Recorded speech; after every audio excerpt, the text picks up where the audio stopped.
Alors Rosh Hashanah approche à grands pas.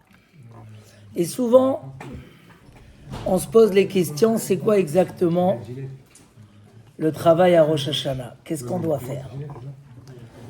Comment faire pour sortir de ses habitudes, sortir de son cadre de confort habituel, pour passer à des décisions autres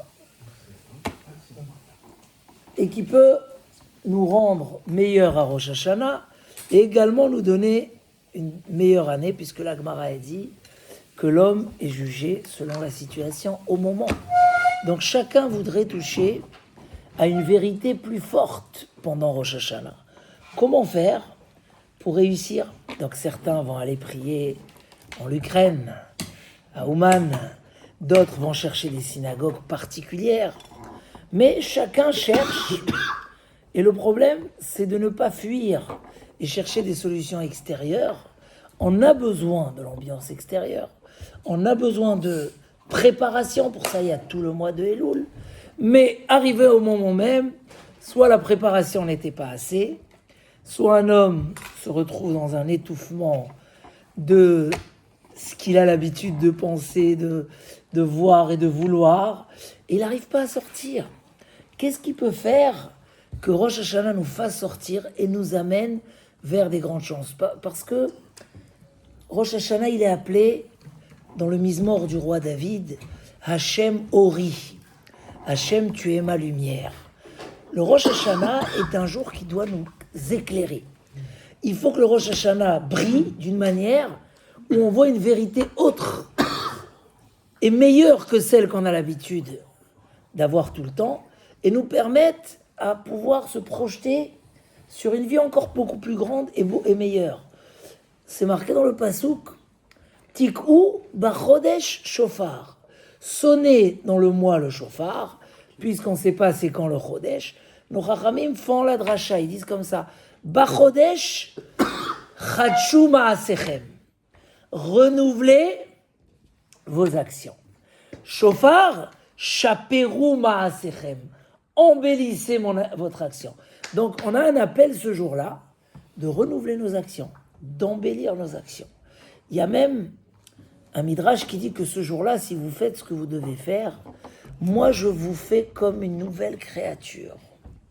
Bria Hadasha, je vous rends une nouvelle créature. C'est que la lumière de Rosh Hashanah, elle est puissante.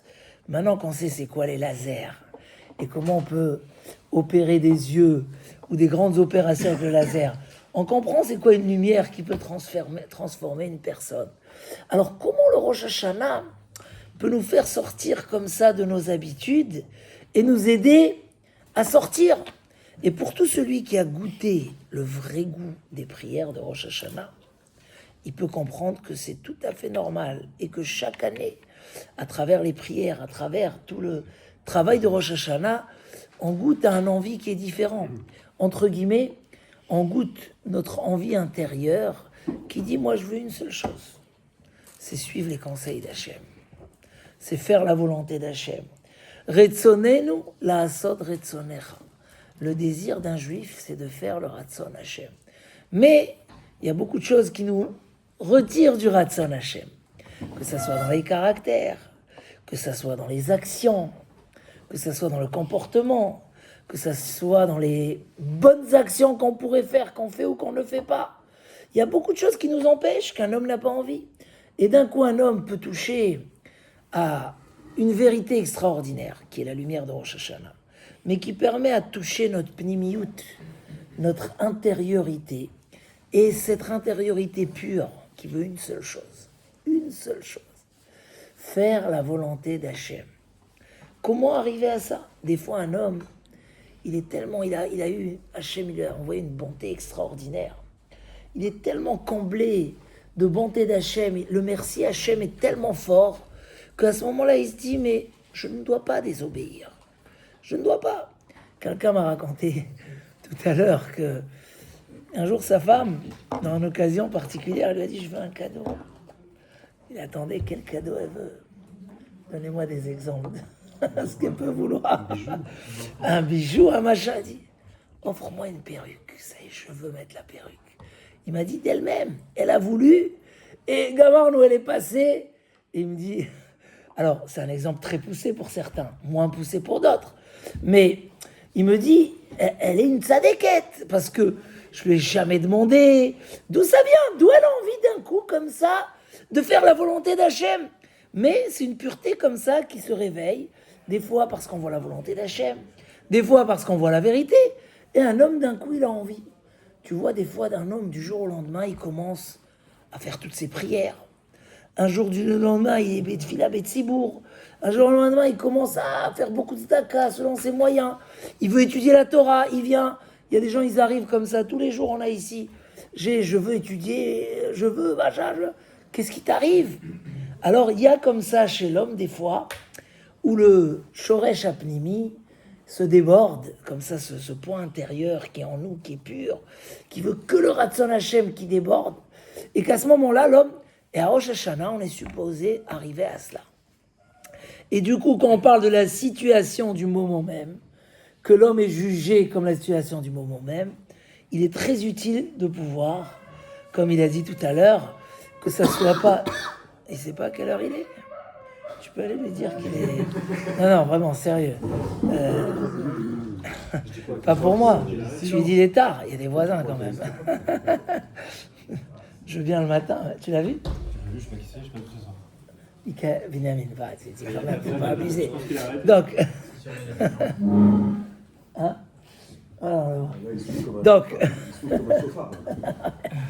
Donc, qu'est-ce qui peut faire déborder? On parle à Rosh Hashanah de zichronot. Vous avez étudié la semaine dernière qu'à Rosh Hashanah, il faut parler de 3 choses dans les prières. Les royautés, les souvenirs. C'est quoi les souvenirs? Que ce jour-là, Akadosh Baruch Hu se souvient que du bien du peuple d'Israël. D'accord? Oui, Akadosh Baruch Hu se rappelle que du bien du clan Israël. Mais comment faire que ça soit comme ça? Il y a aussi du mal. Alors nous aussi, on va essayer d'être ancrés dans le souvenir positif. Ça veut dire que nous aussi, on va essayer de penser, de voir que ce qui est positif. Comment on fait pour penser et voir que ce qui est positif? Vous avez une idée? Comment on peut réveiller les choses endormies en nous? Parce qu'un homme, il oublie. Pourquoi un homme, il oublie? Parce qu'il est matériel. Le matériel oublie. Le côté spirituel de l'homme, la Neshama, elle n'oublie pas. Comment faire à Rosh Hashanah? Vous savez qu'est-ce qu'on dit dans les zichronot? Dans les souvenirs, qu'on fait dans la tfila. Zichronot, c'est les souvenirs. On fait malchuyot, zichronot et shofarot. Dans les souvenirs, on dit Ashrei ish shelo ishkachecha. Heureux est l'homme qui ne t'oubliera jamais. Ou ben adam it ametzbach. L'homme qui sera toujours attaché à toi. Car ceux qui te cherchent et qui ne t'oublient pas n'auront jamais honte et ne seront jamais déçus. Donc, on voit que les zichronot ont pour but de réveiller en nous des choses endormies. Que un homme ne faute pas, au moment où il arrive à la faute, il se rappelle d'Hachem. Qu'un homme est toujours dans le souvenir des choses positives. Mais comment faire? Un homme, il oublie. Un homme, il est attiré. Un homme, il y a des tentations. Le Yetzer Hara, il est fort. Comment, au moins à Rosh Hashanah, on peut toucher comme ça à ces choses-là?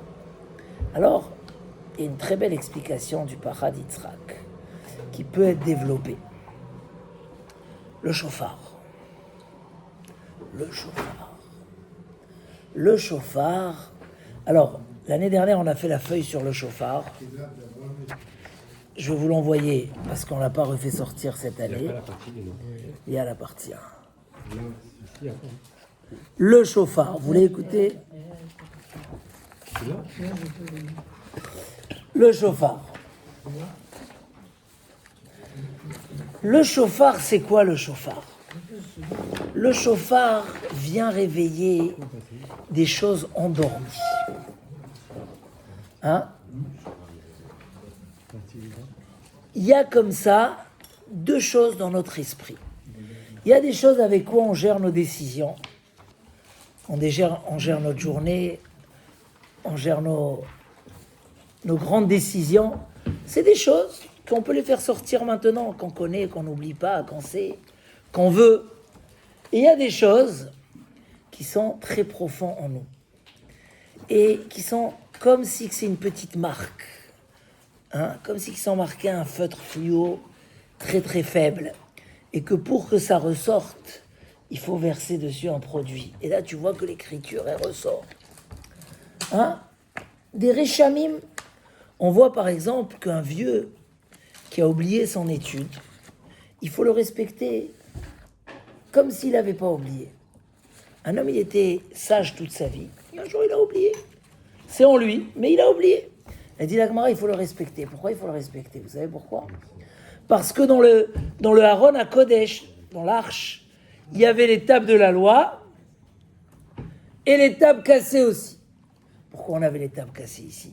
Parce que les tables cassées, ils sont encore en nous, sauf qu'ils sont dans un subconscient. Ils sont dans quelque chose de discret en nous et qui peuvent se réveiller. Donc ils existent. Celui qui a oublié son étude, la Torah ne peut pas être effacée. Elle est juste oubliée. Sache, c'est comme un Sefer Torah, ce monsieur-là, parce qu'il a en lui des choses cachées. Dans notre vie, on ne va pas faire le travail des psychologues ou des psychanalystes qui s'en vont chercher que oui, peut-être que quand tu es né, ta mère, elle a crié, et ça t'a marqué à vie, que maintenant ça sort. Je dis pas que c'est faux ou c'est vrai. Il y a dans ça des choses. Après, est-ce qu'on est intéressé de construire sa vie sur des choses oubliées? Non, peut-être qu'il faut aller en avant. Après, des fois, malheureusement, chez des gens, oui, ça peut revenir et ça peut faire des choses. Il y a des choses qui marquent la personne, mais notre devoir, c'est d'être au-delà, d'être plus fort que ça. Mais au niveau spirituel, chacun a en lui des choses cachées, une vérité, une volonté de vérité. Après, en fonction de son Yetzer Hara, ça va être couché. Et là, la force du shofar, c'est quoi?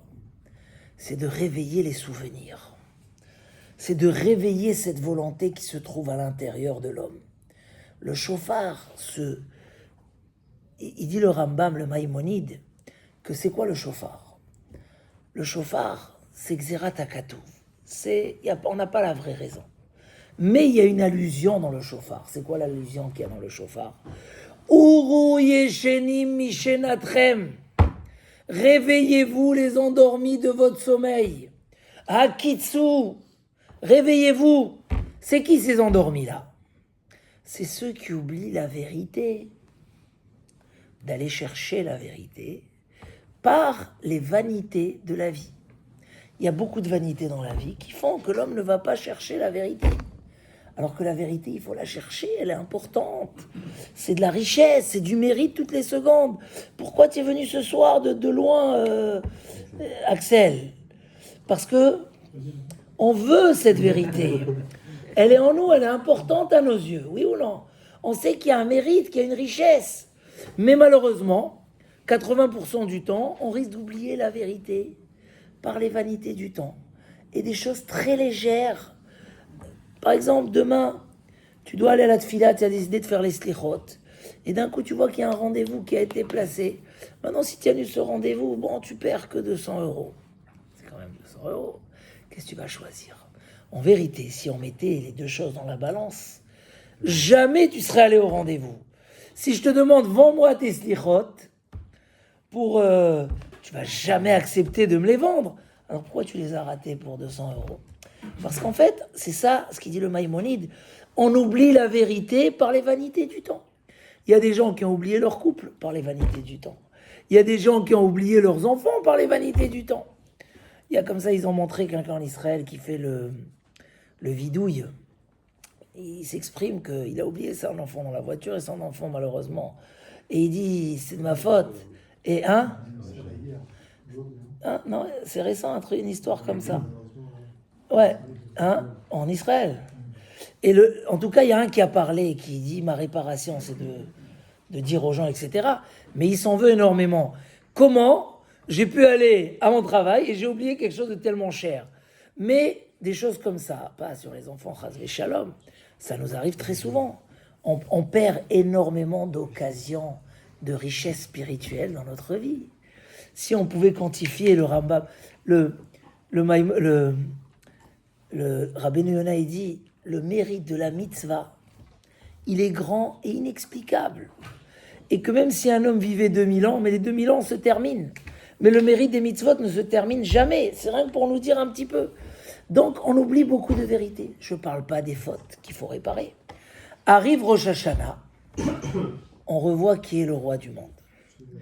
On réalise qui nous donne tout. Chacun doit prendre de l'année une galère qu'il a eue et une réussite qu'il a eue. D'accord ? Et voir et dire tout ça, noir sur blanc, ça a été décidé Rosh Hashanah de l'année dernière. Les Chachamim disent, de même que la parnassa d'un homme est décidée de Rosh Hashanah à Rosh Hashanah, les pertes aussi sont décidées de Rosh Hashanah à Rosh Hashanah. Chacun va prendre un truc qui lui a fait beaucoup de peine, qu'il a perdu. Et il dit tout ça, c'était Rosh Hashanah. Qui ? C'est le roi. Le roi qui me donne tout, qui veut que mon bien. Pourquoi je m'éloigne de lui ? Pourquoi je ne l'écoute pas ? Pourquoi je ne fais pas sa volonté ?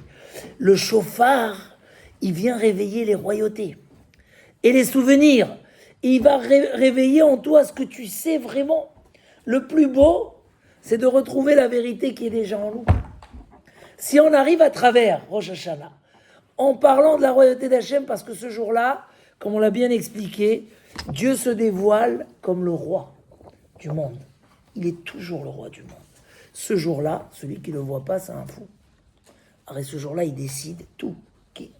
Voilà, amène le bilan de l'année dernière, le bilan comptable, amène-le au Rosh Hashanah à la synagogue. Et tu dis, voilà, ça, Rosh Hashanah, la perte l'année dernière. Ça, qui m'a donné ce résultat, c'est Akadosh Baruch Hu à Rosh Hashanah. Quand tu réalises finalement que tu connais cette vérité, la preuve, tu dis toujours merci Hachem et tu le remercies. Donc quand tu vois cette grandeur d'Akadosh Baruch Hu, quand tu vois combien il nous manque, combien on aimerait le Mashiach et le dévoilement rapidement. Et tu vas prier à Rosh Hashanah, Vetimloch ataou Hashem al kol maasecha. Règne, veiraoucha kol hamaasim, que tous les actes te craignent. Et tu vas toucher à cette vérité que Akadosh Baruch Hu, c'est l'éternité, c'est la vérité absolue. Ce monde-là, c'est une capsule face à tous les galaxies. C'est une petite capsule. La grandeur d'Hachem, elle est infinie. Moi, je désobéis à Hachem. Moi, je ne veux pas l'année prochaine aller tous les jours le voir. Tous les jours, au Beth Knesset. Je veux pas connaître la Torah qui m'a donné, la lettre du roi. Bien sûr que je voudrais faire mieux. Le chauffard, il vient faire trembler. Et c'est pour ça que le Maharsha, il dit, vous savez que Yosef Hatzadik, quel jour il est sorti de la prison ? À Rosh Hashanah. Et c'est même marqué dans le Mizmor de Rosh Hashanah. Edout bi Yosef Samo, betzeto al Eretz Mitzrayim. Sfat le yadat yeshma. Il a appris les 70 langues. La veille, on lui a appris. Donc, il dit le Maharsha que le shofar, c'est un signe de liberté, de Géoula. Chérout et Géoula. Quand on écoute le shofar, on se libère. Yosef Hatzadik, quand il est sorti, c'est pas par hasard. Pourquoi on n'a pas les 70 langues ? Vous savez pourquoi on n'a pas les 70 langues ? À cause de la faute de la tour de Babel. En fait, Adam Arishon, il a fauté. Quel jour il a fauté ? Rosh Hashanah. Et il a été jugé Rosh Hashanah. Et Hachem a décidé de la quitter Rosh Hashanah et de nous a quitté Rosh Hashanah. Maintenant, la faute de Adam Arishon, elle a fait renvoyer du Gan Eden. Il y a deux fautes qui ont exprimé la faute de Adam Arishon, c'est le déluge, où le monde a totalement changé, la vie s'est raccourcie, et la faute de, je donne un bon ridouche comme ça à la fin de Dor à la Palaga, c'est la tour de Babel, où Dieu il a enlevé les 70 langues, chacun maintenant il n'aura qu'une seule langue, il les a dispersées. Yosef Hatzadik, puisque à Rosh Hashanah, il a pu toucher à cette liberté, alors il est sorti de la prison, parce que Rosh Hashanah, on revient au stade de la vérité. Et le shofar nous réveille, nous libère de tous ces, qu'on appelle ça, les bêtes là qui s'accrochent à l'homme. Elle nous libère, et on retrouve la liberté. Donc Yosef Hatzadik, ce jour-là, il est remonté au niveau de Adam Arishon, et il a retrouvé les 70 langues. Et puisqu'il a retrouvé les 70 langues, il a retrouvé la liberté. Ça veut dire que à travers des prières, mais surtout à travers le shofar, le Maïmonide, il dit, réveillez-vous. C'est quoi réveillez-vous? C'est qu'un homme, il peut être dans un stade où il dort. Tu vois, quand quelqu'un il va au travail, mais il a pris des antibiotiques et il est à moitié endormi, il fonctionne pas. Donc, le réveil, c'est quoi? C'est cherche tes actions, il dit le Maïmonide. Revenez vers Akadosh Baruch Hu. Donc, comment Rosh Hashanah, on peut goûter à cette lumière extraordinaire, hein? Et c'est pour ça que Rosh Hashanah, c'est aussi un jour de joie. On a 2 dynim à Rosh Hashanah, 2 règles. La crainte, la tristesse et la joie. Chaque chose en son temps. Chaque chose en son temps. Et on doit les associer. Et vu qu'ils sont les 2 en même temps, l'un doit respecter le territoire de l'autre. Donc on va bien s'habiller, on va montrer que c'est un jour de fête, c'est le jour où on règne Hachem, c'est un jour où on se renforce, où Akadosh Baruch Hu va nous donner une belle bracha, on est batouar que Hachem va nous faire un S. Mais en même temps, on doit faire le travail de nettoyer et de trouver cette liberté. C'est quoi la liberté de l'homme? C'est quand il fait ce qu'il a envie vraiment de faire. Et pas ce que son Yetzer Hara lui dit de faire. Donc, toucher à cette lumière, je trouve que ça permet à l'homme de déboucher sur une vraie teshuva, de prendre des vraies décisions, parce que tu n'es pas forcé juste parce qu'il y a des punitions, parce que si ou parce que ça, c'est vrai aussi. Et c'est important aussi de le savoir, mais parce que le jour de Rosh Hashanah, on touche à ce sentiment du j'ai envie de servir Hachem. C'est mon désir, c'est ma volonté. Ce que je ne fais pas encore, je dois le faire. Comme celle qui a dit à Saint-Marie, je veux le cadeau, je veux un cadeau de progression. C'est un cadeau? Tu es sûr que c'est un cadeau? Quand on arrive à une certaine connaissance, oui, c'est le meilleur cadeau qu'on peut avoir. Aujourd'hui, quand on met les tefilines, quand on fait le Shabbat, on sait que c'est le plus beau cadeau. Ah, mais un jour, on ne le faisait pas, peut-être, pour certains. Et on ne comprenait pas, parce qu'on on dormait, on était totalement, la lumière, elle était complètement couverte. Essayez d'arriver à Rosh Hashanah, comprendre ce qu'on dit dans les tfilotes, au mieux, au maximum. Écoutez le chauffard, écoutez la voix de la royauté, dire Hachem, c'est notre roi. Qu'est-ce que ça veut dire? Ça veut dire je dois faire ce qu'on doit faire, pas ce qu'on doit pas faire. Je peux pas faire couronner le roi et faire ce qu'il veut pas. Voilà, arriver à des sentiments comme ça, c'est une vraie lumière. Chacun est capable, en faisant des prières de grande concentration, en écoutant le chauffard, pas sans qu'il y ait une pression abusée, parce qu'après l'homme il n'arrive pas à réfléchir du tout. Mais au contraire, vouloir toucher à cette Géoula.